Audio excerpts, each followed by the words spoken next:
اور جو اضافی بجلی آپ پیدا کریں اس سے آپ اپنے بجلی کے بل کو کم کر سکتے ہیں. یہ ایک سہولت ہے. حکومت نے ماضی میں کہا کہ جو لوگ اپنے یہاں سولر لگائیں گے، کیونکہ دھوپ کے اوپر سورج تو سب کے لیے ہے نا، اس کے اوپر تو ٹیکس نہیں لگ سکتا. تو ماضی میں حکومت نے کہا کہ جو لوگ سولر لگائیں گے وہ بجلی حکومت کو بیچ بھی سکتے ہیں. وہ معاہدہ پہلے خراب کر دیا. اور اب انہوں نے ایک اور کام کر دیا ہے. وہ یہ کہہ رہے ہیں، وزارت توانائی نے کہا کہ سولر سسٹم لگانے والے تمام صارفین کے لیے نیپرا سے لائسنس لینا لازمی ہے. یعنی اب اگر آپ نے اپنے گھر کے اوپر سولر لگانا ہے، یا اپنے فارم ہاؤس پہ، یا اپنی جھونپڑی پہ، یا اپنی جھگی پہ، کسی جگہ پہ بھی اگر آپ نے اپنا سولر لگانا ہے تو آپ کو پہلے نیپرا سے پرمیشن لینی پڑے گی، اور آپ کو ایک نئے ٹیکس نیٹ میں آنا پڑے گا تاکہ آپ حکومت کو پیسہ دیں. اور حکومت یہ کیوں کر رہی ہے پتہ ہے آپ کو؟ جب لوگ سولر سے بجلی بنائیں گے تو پھر آئی پی پیز کی بجلی کون خریدے گا؟ اور جب آئی پی پیز کی بجلی آپ نہیں خریدیں گے تو ان کا جواز ختم ہو جائے گا. پھر وہ قوم کی جیب کیسے کاٹیں گے؟ تو آئی پی پیز کو سہارا دینے کے لیے، آئی پی پیز کی جیب میں پیسہ ڈالنے کے لیے اس فراڈ حکومت نے سولر کے اوپر بھی ایک اور پابندی لگا دی ہے. یعنی آپ حکومت سے بجلی خریدیں گے آپ مجبور، آپ مہنگی بجلی خریدیں گے آپ مجبور، آپ جتنی بجلی خریدیں گے اس سے 3 گنا پیسہ دیں گے آپ مجبور ہیں. اور یہ زیادتی لگاتار پاکستان کے ساتھ کی جا رہی ہے.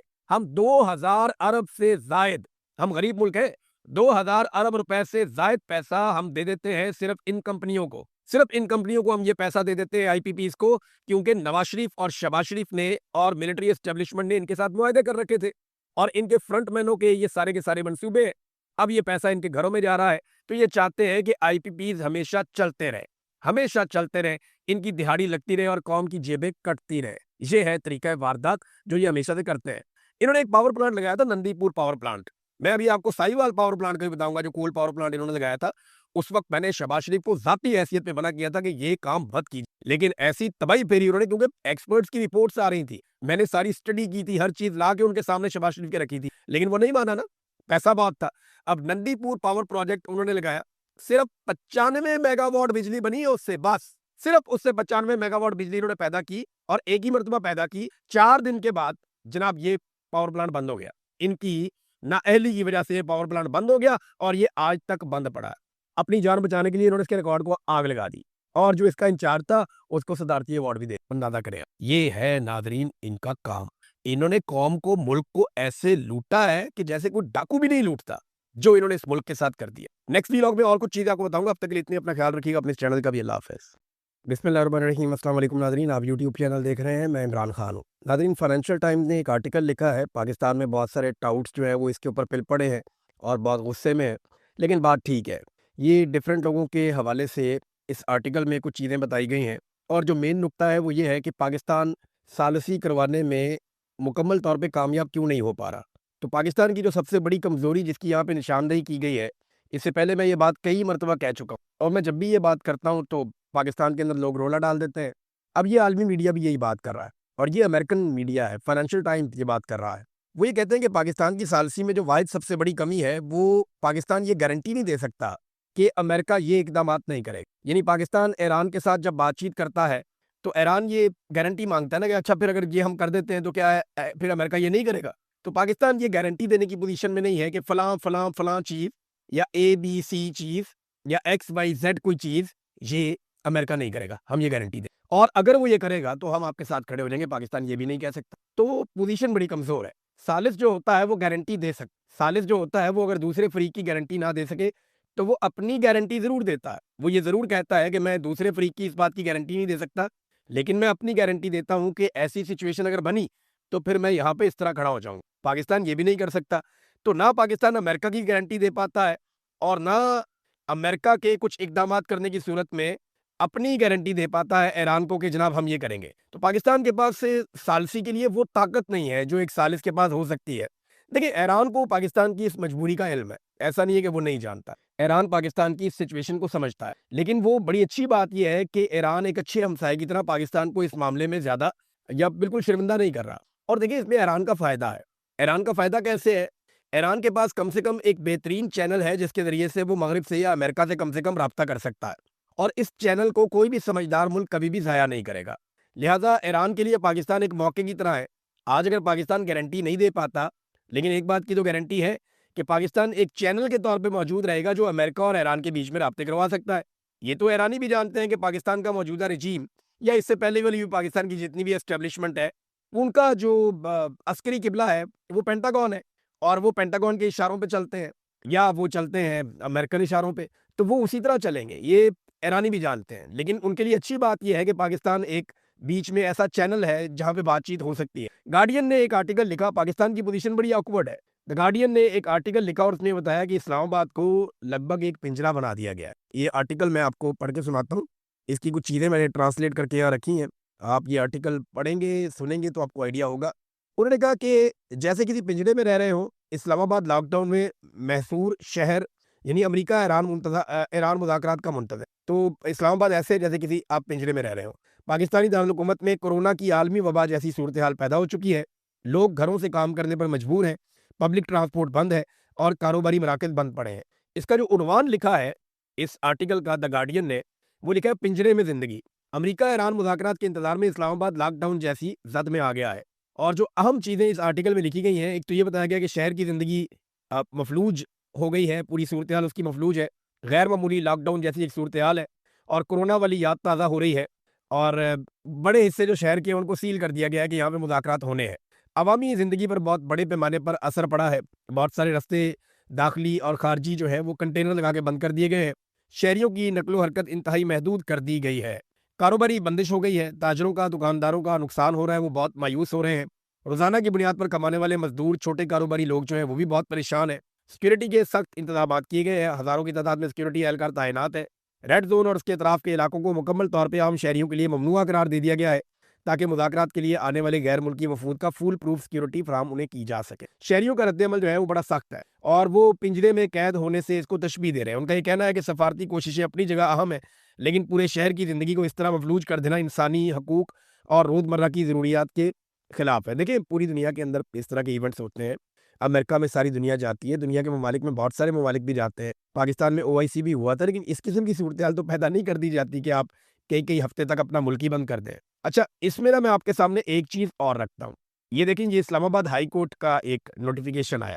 یہ نوٹیفیکیشن یہ بتاتا ہے کہ عدالت بند رہے گی، کیونکہ ریڈ زون کے اندر جو ہے وہ سیکیورٹی کے انتظامات ہوئے ہیں، اور یہی جو مذاکرات کی کوشش کی جا رہی ہے، ابھی تک مذاکرات کرنے والے تو پہنچے نہیں، لیکن کئی دنوں سے اسلام آباد بند ہے، راولپنڈی بند ہے، داخلی اور خارجی رستے بند ہیں۔ وہ کہہ رہے ہیں جی اس سچویشن کے تحت چیف جسٹس جو ہے انہوں نے یہ فیصلہ کیا ہے کہ عدلیہ کام نہیں کرے گی۔ عدلیہ پہلے بھی کون سا کام کر رہی ہے، لیکن نظام انصاف انہوں نے آٹو پہ چلا دیا ہے، اور وفاقی آئینی عدالت اور اسلام آباد ہائی کورٹ بھی چوتھے دن پھر بند رہے گا۔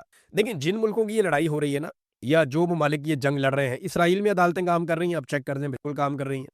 ایران میں عدالتیں کام کر رہی ہیں، آپ چیک کر لیں، بالکل کام کر رہی ہیں۔ سعودی عرب میں UAE میں یہاں پہ بہت حملے ہوئے، بہت بڑے پیمانے پہ یہاں پہ میزائل اور ڈرون گئے، یہاں پہ عدالتیں کام کر رہی ہیں، تو بحرین میں بھی کر رہی ہیں، قطر میں بھی کر رہی ہیں، یہاں پہ بھی کر رہی ہیں۔ امریکہ جو اس لڑائی میں سب سے زیادہ ہتھیار چلا چکا ہے، کیا وہاں پہ عدالتیں کام کر رہی ہیں؟ تو بالکل امریکہ میں بھی عدالتیں کام کر رہی ہیں، اور اگر کسی ملک میں عدالتیں کام نہیں کر رہی تو وہ پاکستان۔ آپ اندازہ کیجئے کہ جو ممالک لڑائی میں براہ راست اترے ہوئے ہیں، جن ممالک میں دھماکے ہو رہے ہیں، جو ممالک میزائل چلا رہے ہیں، جو ممالک تباہی کا شکار ہو چکے ہیں، ان ممالک میں عدالتیں کام کر رہی ہیں، اور ایک ملک جو ایک ٹیبل کے اوپر بٹھا کر مذاکرات کروانا چاہتا ہے اور ابھی مذاکرات کار پہنچی بھی نہیں، وہاں پہ لگ بھگ ایک ہفتہ ہونے والا عدالتیں بند ہیں۔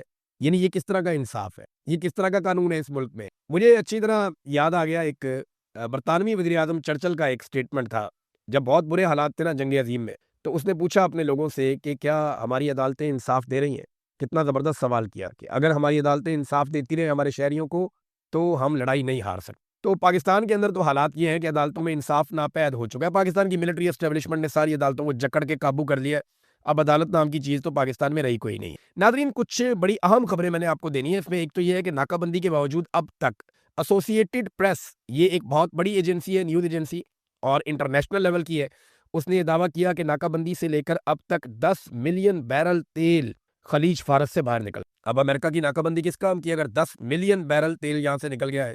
بہرحال اب یہ دعویٰ کر رہا ہے، ایسوسیٹڈ پریس کر رہا ہے، اس سے پہلے امریکن اخبارات نے مزید دعویٰ بھی کیا تھا کہ 34 بڑے آئل ٹینکرز اس ریجن سے باہر نکل گئے ہیں اور امریکہ ان کو نہیں روک پا۔ امریکہ نے لبنان میں اپنے سفارتی عملے کو فوری طور پر نکل جانے کے احکامات جاری کیے ہیں۔ اس کا مطلب کیا ہے؟ لیکن لبنان پہ اسرائیل اٹیک کر رہا تھا، وہاں پہ ایک عارضی جنگ بندی کی گئی ہے، اور یہ ایران کا ایک بڑا مطالبہ تھا۔ سیز فائر کی خلاف ورزی بار بار ہو رہی ہے، دونوں طرف سے ہو رہی ہے، اور اب یہ دعویٰ کیا جا رہا ہے کہ بلکہ یہ احکامات سامنے آ گئے ہیں کہ امریکہ نے لبنان میں اپنے سفارتی عملے کو نکل جانے کے احکامات جاری کر دیے ہیں، تو اس کا مطلب ہے کہ جنگ بندی پھر سے خطرے میں ہے اور دوبارہ جنگ بندی ختم ہو سکتی ہے، کم سے کم لبنان اور اسرائیل کے معاملے میں۔ دوسری جانب ٹرمپ نے اسرائیل کو یہ بتایا، اور اسرائیل کے چینل 12 اس نے یہ خبر جاری کی ہے، انہوں نے یہ دعویٰ کیا کہ ڈونلڈ ٹرمپ نے ایران کے لیے اتوار تک کی ایک نئی ڈیڈ لائن مقرر کر دی ہے۔ ویسے بھی بی بی سی پہ باقی جگہوں پہ یہ چل رہا ہے کہ ڈونلڈ ٹرمپ نے 2-3 دن کی بات کی ہے کہ اتنے دنوں میں ایرانی قیادت آپس میں متحدہ تجاویز بنا کر پیش کر دے اور جو آپس کے اندر ان کے معاملات ہیں وہ حل کر دیں۔ حالانکہ ایران میں ایسا دکھائی نہیں دیتا کہ آپس میں ان کا کوئی پھڈا ہے، لیکن یہ دعویٰ ڈونلڈ ٹرمپ کی جانب سے ہم نے پہلی مرتبہ سنا، اور اب یہ کہا جا رہا ہے کہ ڈونلڈ ٹرمپ نے اس کے لیے بھی اتوار تک کی ڈیڈ لائن رکھی ہے، جبکہ امریکی ہتھیار بہت تیزی سے خطے میں پہنچ رہے ہیں۔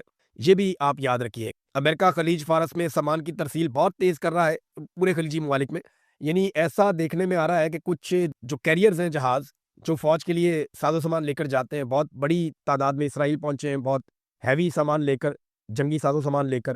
اس کے علاوہ سعودی عرب سے جہاز اڑتے ہیں، اسرائیل جاتے ہیں، اسرائیل سے اڑتے ہیں، یو اے ای آتے ہیں، یہاں سے اڑتے ہیں، واپس یو اے ای جاتے ہیں۔ تو یہ سعودی عرب، یو اے ای اور اسرائیل کے بیچ میں بہت بڑی آمد و رفت ایک یہاں پہ انٹرنلی بھی چل رہی ہے فوجی ساز و سامان کی۔ تو امریکہ ری الائن کر رہا ہے یا ری ڈیزائن کر رہا ہے اپنے جنگی نقشے کو۔ تو دیکھتے ہیں اب وہ یہاں پہ کس قسم کی ایک نئی لڑائی شروع کرتے ہیں۔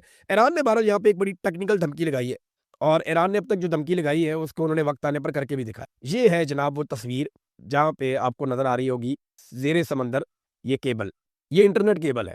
یہ انٹرنیٹ جو ہے نا، انڈر واٹر کیبل جاتی ہے، پوری دنیا کو آپس میں جوڑتی ہے۔ میں نے آپ کو ایک دفعہ پہلے بھی بتایا تھا کہ پوری دنیا کا جو مواصلاتی نظام ہے وہ سمندر کے ذریعے سے نیچے زیر سمندر جو ہے وہ کیبلز گئی ہوئی ہیں جو مختلف ممالک کو آپس میں جوڑتی ہیں، اور پوری دنیا مل کر اس کو توانائی فراہم کرتی ہے، اور جہاں جہاں سے اس کو بجلی ملتی ہے، اس کی کنیکٹیوٹی بڑھتی ہے، تو ہم سب مل کر انٹرنیٹ بناتے ہیں، جیسا کہ میں نے آپ کو بتایا تھا۔ تو یہ جو زیر سمندر انٹرنیٹ کیبل ہے، اس کو کاٹنے کی وارننگ دے دی ہے، اور یہ خلیج فارس میں وہ کہہ رہے ہیں جی ہم کاٹ دیں گے۔ آبنہ ہرمز سے وہ کہتے ہیں 7 بڑی کیبلز گزرتی ہیں جو تمام خلیجی ممالک کو انٹرنیٹ مہیا کرتی ہیں۔ ایسا ہوا تو سب سے زیادہ نقصان عرب امارات اور بحرین کو۔ عرب امارات اور بحرین جو ہے وہ ان کا سب سے بڑا نقصان ہوگا، جہاں امریکہ کے آرٹیفیشل انٹیلیجنس کے ڈیٹا سینٹرز ہیں۔ اچھا، یہ آرٹیفیشل انٹیلیجنس والی بات سے مجھے یاد آ گیا، اگر یہ کیبل واقعی ایران کاٹ دیتا ہے، امریکہ کے لیے پنگا تو ہو جائے گا، لیکن آرٹیفیشل انٹیلیجنس والے معاملے میں ایک بہت عجیب چیز جو ہے وہ ڈونلڈ ٹرمپ نے کی ہے۔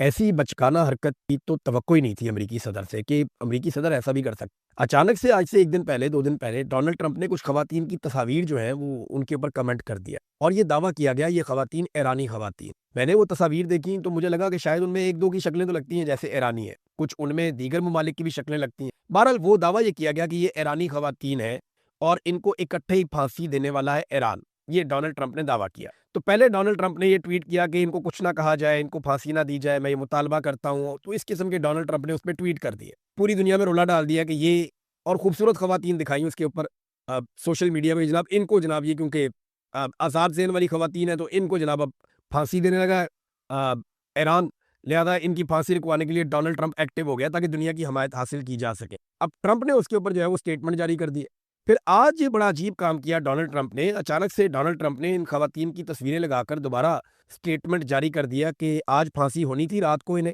یہ جو گزشتہ رات گزری ہے۔ ڈونلڈ ٹرمپ نے ٹویٹ کیا کہ آج رات کو انہیں پھانسی دی جانی تھی، لیکن ان میں سے 4 کو فوری طور پہ رہائی مل رہی ہے، جبکہ باقی 4 کو 1 مہینے کے بعد چھوڑ دیا جائے گا۔ میں اس بات کی بہت قدر کرتا ہوں، امریکی صدر کی حیثیت سے میرے مطالبے کا بڑا احترام کیا گیا ہے، اور آپ سب کی توجہ کا بہت شکریہ۔ اب یہ اس خبر کو میں نے چیک کیا کہ بھئی یہ خواتین ہیں کہاں پہ، اور واقعی میں کوئی ایسی خواتین ہیں جن کو ایران میں پھانسی دی جانی ہے۔ دیکھیں کچھ عرصہ پہلے ایران نے کچھ غدار پکڑے تھے، ان کا معاملہ انہوں نے عدالت پہ اپنے سسٹم میں چلایا تھا، ان میں سے کچھ کو سزا بھی ملی، ایران جو ہے وہ موت کی سزا بھی دے، لیکن یہ خواتین کو میں نے بڑا ڈھونڈا، مجھے نہیں ملی، اور جب مزید اس پہ ریسرچ کی تو پتہ چلا کہ یہ تو آرٹیفیشل انٹیلیجنس کی تصاویر تھیں۔ اب جو دنیا بھر میں ایرانی ایمبیسیز ہیں، چاہے وہ ساؤتھ افریقہ میں ہیں، چاہے وہ باقی ممالک میں ہیں، وہ اب مذاق اڑا رہی ہیں ڈونلڈ ٹرمپ کہ جناب یہ خواتین تو وجود ہی نہیں رکھتی تھیں، یہ تو آپ نے آرٹیفیشل انٹیلیجنس کا ایک کلیم اٹھا کے ڈال دیا کہ جناب یہ آرٹیفیشل انٹیلیجنس سے آپ نے عورتیں بنائی کہ جناب ان کو ایران پھانسی دینے والا ہے، پھر آپ نے کہا جناب میں مطالبہ کرتا ہوں پھانسی نہ دو، پھر آپ نے کہا جی میں شکریہ ادا کرتا ہوں کہ پھانسی رک گئی، اور میں یہ بھی شکریہ ادا کرتا ہوں میری بات کا احترام کیا اور عورتوں کو چھوڑ دیا گیا اور باقیوں کو چھوڑ دیا جائے گا۔ یہ کیا ہے؟ یہ بہت ہلکا کام کیا ڈونلڈ ٹرمپ نے، اور پوری دنیا میں اس وقت ڈونلڈ ٹرمپ کا اس حرکت کی وجہ سے مذاق بن رہا ہے۔ ڈونلڈ ٹرمپ اپنی حرکتوں کی وجہ سے اپنا مذاق بنا رہے ہیں۔ اب ناظرین ذرا تھوڑا سا آپ پاکستان میں واپس آ جائیں۔ پاکستان میں خیبر پختونخوا اسمبلی کا اجلاس پشاور میں کرکٹ اسٹیڈیم میں بلایا اور میں بھی اب یہاں پہ تقاریر بھی ہوئی، وہاں قرارداد بھی پیش کی گئی، پبلک کو بھی لایا جا سکتا، تو اسٹیڈیم کے اندر جو ہے وہ خیبر پختونخوا کی اسمبلی کا اجلاس ہو رہا۔ بڑا سوال آج بھی یہ ہے کہ کیا خیبر پختونخوا کی حکومت یا پاکستان تحریک انصاف کے پاس کوئی ایسا حل ہے جس کے ذریعے سے وہ عمران خان صاحب کو جیل سے باہر نکال سکیں یا اسٹیبلشمنٹ کے چنگل سے آزاد کروا سکیں؟ دیکھیے یہ اجلاس ہے، آپ بہت اچھی تقریر کر سکتے ہیں، آپ بہت اچھی بات کر سکتے ہیں، آپ آواز اٹھا سکتے ہیں، لیکن آپ کی آواز سنی جائے اس کے لیے آپ خاص کیا کر سکتے ہیں؟ کیا یہ گھی سیدھی انگلی سے نکلے گا؟ اس سے پہلے سہیل آفریدی نے کہا تھا کہ یہ سیدھی انگلی سے گھی نہیں نکلے، ہمیں اس کے لیے بہت بڑی موومنٹ بنانی پڑے گی اور نوجوانوں کی طاقت استعمال کرنی۔ تو وہ طاقت کہاں ہے؟ کہیں کسی کو دکھائی دے رہی ہے؟ سوال یہ ہے کہ عمران خان صاحب تو اس سسٹم سے لڑ رہے ہیں، وہ تو اسٹیبلشمنٹ کے خلاف جنگ کر رہے ہیں، جبکہ دوسری جانب سے ایسے کوئی تیور دکھائی نہیں دے رہے، خاص طور پہ ان کی جماعت کی جائے۔ تو یہ ایک قدم آگے بڑھے ہیں، خیبر پختونخوا نے اپنا کرکٹ اسٹیڈیم کے اندر انہوں نے اپنا اجلاس بلا لیا، لیکن سوال پھر وہی ہے کہ کیا عمران خان صاحب کو رہا کرنے کا کوئی منصوبہ ان کے پاس ہے؟ کیونکہ حکومت کے پاس تو منصوبے ہیں اور وہ کہیں جانے کا نہیں سوچ۔ اس وقت ملٹری رجیم جو ہے ان کا کوئی ارادہ نہیں ہے گھر جانے کا، ان کا کوئی ارادہ نہیں ہے پاکستان میں رول آف لا واپس لانے کا، ان کا کوئی ارادہ نہیں ہے پاکستان میں انسانی حقوق بحال کرنے کا، یا ان کا کوئی ارادہ نہیں ہے عمران خان کو چھوڑنے کا۔ یہ بات میں آپ کو اس لیے کہہ رہا ہوں کہ آپ یہ دیکھیں نا، ایک اور آئینی ترمیم کی تیاری کی جا رہی ہے۔ کیسے؟ مراد سعید صاحب کی جو سینٹ کی سیٹ ہے اسے پہلے ختم کر دیا گیا تھا کہ جناب وہ آئے نہیں، حلف لینے کے لیے سیٹ فارغ کر دی گئی، اب ایک نیا سینیٹر آ جائے گا۔ تو جب سیٹ فارغ کی گئی تو پاکستان تحریک انصاف نے کہا ٹھیک ہے اپنا کوئی بندہ لے کر آتے ہیں۔ اسٹیبلشمنٹ کے 2-4 بندے تھے میدان میں، وہ فارغ ہو گئے، پی ٹی آئی کے اندر دباؤ پڑا کہ خان کا خاص آدمی آئے گا۔ اب جیسے ہی وہ فیصلہ ہو رہا تھا مراد سعید کی سیٹ واپس بحال کر دی گئی۔ ریزن میں آپ کو بتاتا ہوں، میں نے جب اس کے اندر ڈگ آؤٹ کیا تو مجھے پتا چلا کہ 28ویں آئینی ترمیم کی تیاری ہو رہی اور دبا کر تیار۔ یہ جو 28ویں آئینی ترمیم ہے اس میں مجھے 2 چیزیں پتہ چلی ہیں، ایک تو یہ کہ جو صوبائی خود مختاری ہے اس کے اوپر ایک ڈاکہ مارا جائے گا، ہاتھ صاف کیا جائے گا، اور جو مالی اعتبار سے بہت سارے جو وسائل ہیں ان کے اوپر کنٹرول حاصل کیا جائے گا کہ اسٹیبلشمنٹ زیادہ بہتر انداز میں مالی معاملات کو اپنے کنٹرول میں رکھ سکے۔ تو اس کے لیے ایک 28ویں آئینی ترمیم تیار کی جا رہی ہے۔ تو مراد سعید کی وہ جو ایک انہوں نے کہا جب فارغ کر دیں ان کو، ان کی سیٹ جو ہے وہ چلی گئی تھی، وہ سیٹ اب اس لیے واپس آ گئی ہے کہ مراد سعید ووٹ ڈالنے تو آ نہیں سکتا، اور اگر کوئی اور آئے گا تو وہ تو موجود رہے گا، اس کا نمبر گنا جائے گا، لہذا سینٹ کے اپنے نمبر شمبر انہیں پورے کرنے ہوتے ہیں، پتہ نہیں کن چکروں میں یہ ہر وقت رہتے ہیں، کیلکولیشن ہی کرتے رہتے ہیں، اور یہ کیلکولیشن ہی میں رہ جائیں گے، یہ اپنے پیسے گنتے رہ جائیں گے، اپنے دن گنتے رہ جائیں گے، اپنے اقتدار کے سال گنتے رہ جائیں گے، یہ انہی کیلکولیشنوں میں رہ جائیں گے اور پاکستان خمیازہ بھگتتا رہے گا۔ نقصان ایک عام پاکستانی کا ہوتا ہے جو بھی یہ کرتے ہیں، اور اب ایک مرتبہ پھر یہ 28ویں آئینی ترمیم کے چکر میں پڑے ہیں۔ انہوں نے ہر آئینی ترمیم کے بعد پاکستان کو مزید نیچے دھکیلا ہے۔ میں امید کرتا ہوں کہ پاکستانی کبھی تو ان کا ہاتھ روکیں گے، ایک دن تو پاکستانیوں کو ان کا ہاتھ روکنا پڑے گا، آج نہیں، کل نہیں، 10 سال بعد نہیں، 20 سال بعد نہیں، ایک دن آئے گا کہ پاکستان کو ملٹری اسٹیبلشمنٹ کا ہاتھ روکنا پڑے گا۔ اور یاد رکھیے گا جس دن پاکستانیوں نے ملٹری اسٹیبلشمنٹ کا ہاتھ روک لیا اور پاکستان سیاستدان چلانا شروع ہو گئے، تو چاہے وہ سیاستدان کتنے بھی بڑے ہو، کتنے بھی فارغ ہو، کتنے ہی نالائق ہوں، ایک بات یاد رکھیے گا، اس دن پاکستان ٹیک آف کرنا چاہیے۔ اب تک لیے اتنے ہی، اپنا خیال رکھیے گا، اپنے اس چینل کا بھی۔ اللہ حافظ۔